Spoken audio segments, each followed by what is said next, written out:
Here I am. Madam President, Excellencies, distinguished members of the Council, ladies and gentlemen, I feel profoundly honored to be afforded this singular opportunity to brief Your Excellencies today. With your forbearance, I shall endeavor to express what I believe to be the feelings of countless of our brothers and sisters all over the world, both here in New York and across the seas. I shall invite them into these hallowed halls to have their say.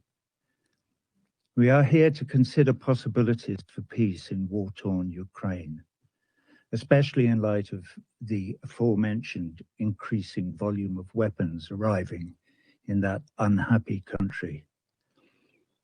Every morning when I sit down at my laptop, I think of our brothers and sisters in Ukraine and elsewhere who, through no fault of their own, find themselves in dire and often deadly circumstances. Over there, in Ukraine, they may be soldiers facing another deadly day at the front, or they may be mothers or fathers facing the awful question, how can I feed my child today? Or they may be civilians, not knowing that today the lights will go out for sure, as they always do in war zones, knowing that there is no fresh water, that there is no fuel for the stove, no blanket, just barbed wire and watchtowers and walls and enmity. Or they might be over here in a big, rich city like New York. Here, brothers and sisters can still find themselves in dire straits.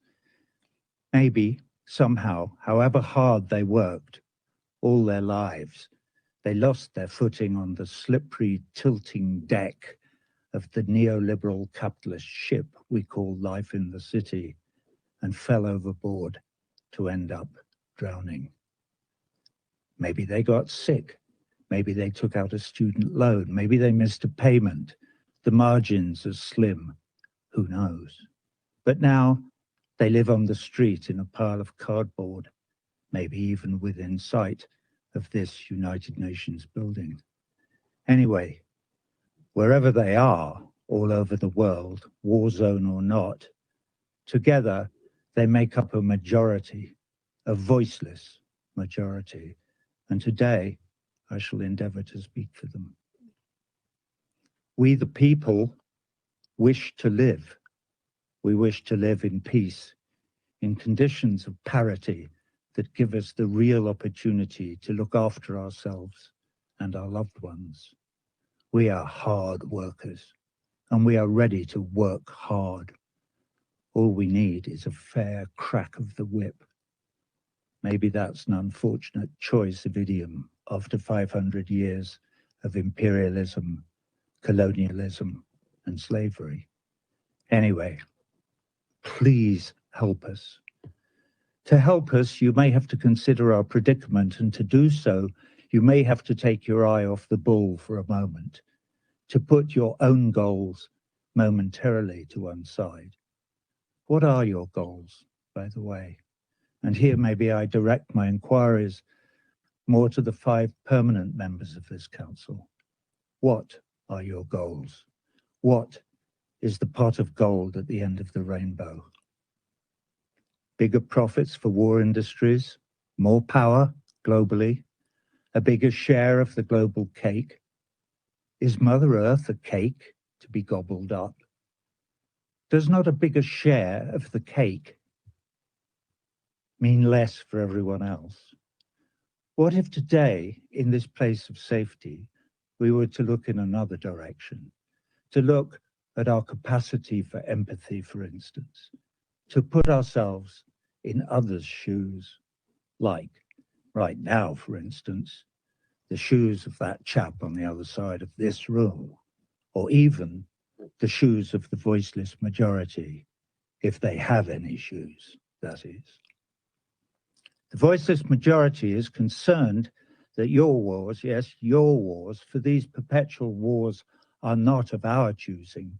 that your wars will destroy the planet that is our home, and along with every other living thing, we will be sacrificed on the altar of two things: profits from the war to line the pockets of the very, very few, and the hegemonic march of some empire or other towards unipolar world domination. Please reassure us that that is not your vision, for there is no good outcome down that road. That road leads only to disaster. Everyone on that road has a red button in their briefcase. And the further we go down that road, the closer the itchy fingers get to that red button, and the closer we all get to Armageddon. Look across the room. At this level, we're all wearing the same shoes. Excuse me.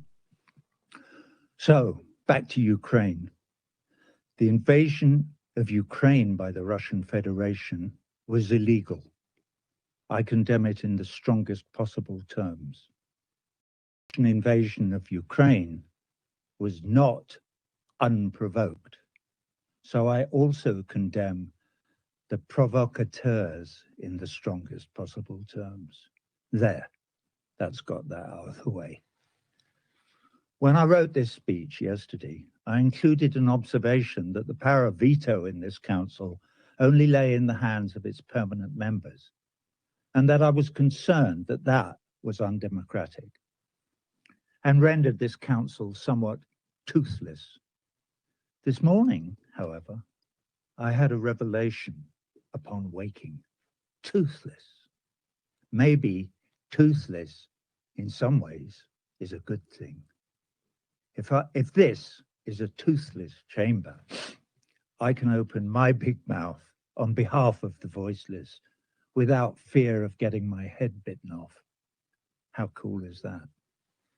Anyway, I read in the paper this morning some anonymous diplomat quoted as saying, "Roger Waters to address the Security Council. Whatever next?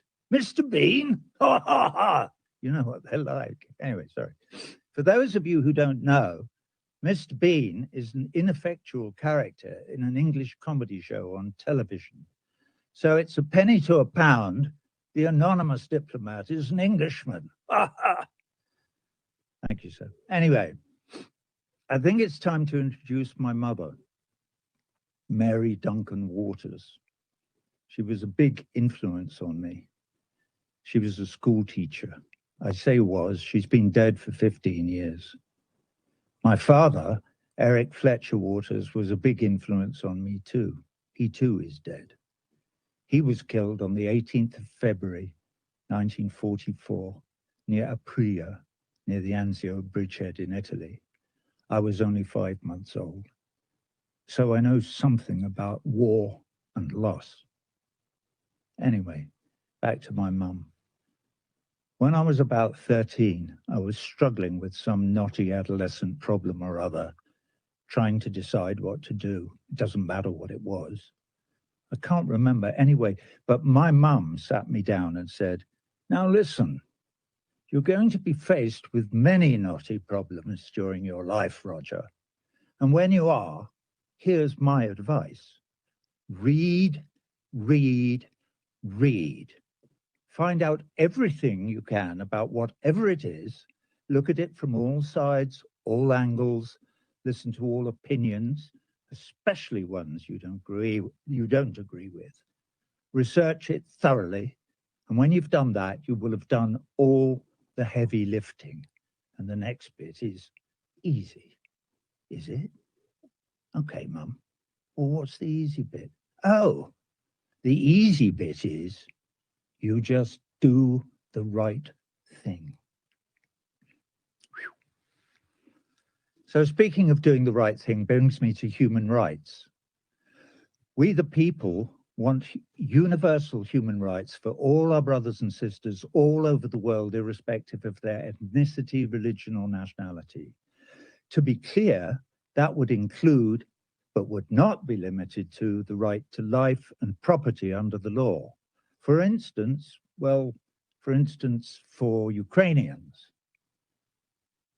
and, for instance, Palestinians. Let that sink in. And obviously, for all the rest of us as well, one of the problems with wars is that in a war zone or anywhere where the people live under military occupation, there is no recourse to the law. There are no human rights. Today, our brief is the possibility of peace in the Ukraine, with special reference to the arming of the Kiev regime by third parties. I'm running out of time. So what do the voiceless millions have to say? They say, thank you for hearing us today. We are many who do not share in the profits of the war industry. We do not willingly raise our sons and daughters to provide fodder for your cannons. In our opinion, the only sensible course of action today is to call for an immediate ceasefire in Ukraine. No ifs, no buts, no ands. Not one more Ukrainian or Russian life is to be spent, not one. They are all precious in our eyes. So the time has come to speak truth to power. You all remember the story of the emperor's new clothes. Of course you do. Well, the leaders of your respective empires stand, in one degree or another, naked before us. We have a message for them. It is a message from all the refugees in all the camps, a message from all the slums and favelas, a message from all the homeless on all the cold streets, from all the earthquakes and floods on earth. It is also a message from all the people, not quite starving, but wondering how on earth to make the pittance they earn meet the cost of a roof over their head and food for their families. My mother country, England, is, thank God, an empire no more. But in that country now there is a new catchphrase, eat or heat. You can't do both. It's a cry echoing round the whole of Europe. Apparently, the only thing the powers that be think we can all afford is perpetual war. How crazy is that? So, from the 4 billion or so brothers and sisters in this voiceless majority, who together with the millions in the international anti-war movement represent a huge constituency, enough is enough. We demand change. President Biden, President Putin, President Zelensky, USA, NATO, Russia, the EU, all of you, please change course now. Agree to a ceasefire in Ukraine today. That, of course, will only be the starting point, but everything extrapolates from that starting point. Imagine the collective global sigh of relief, the outpouring of joy, the international joining of voices in harmony singing an anthem to peace. John Lennon pumping the air with his fist from the grave.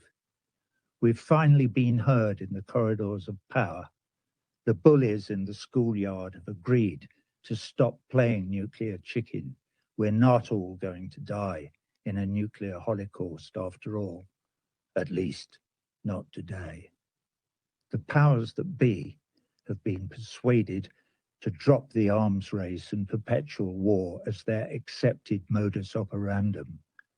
We can stop squandering all our precious resources on war.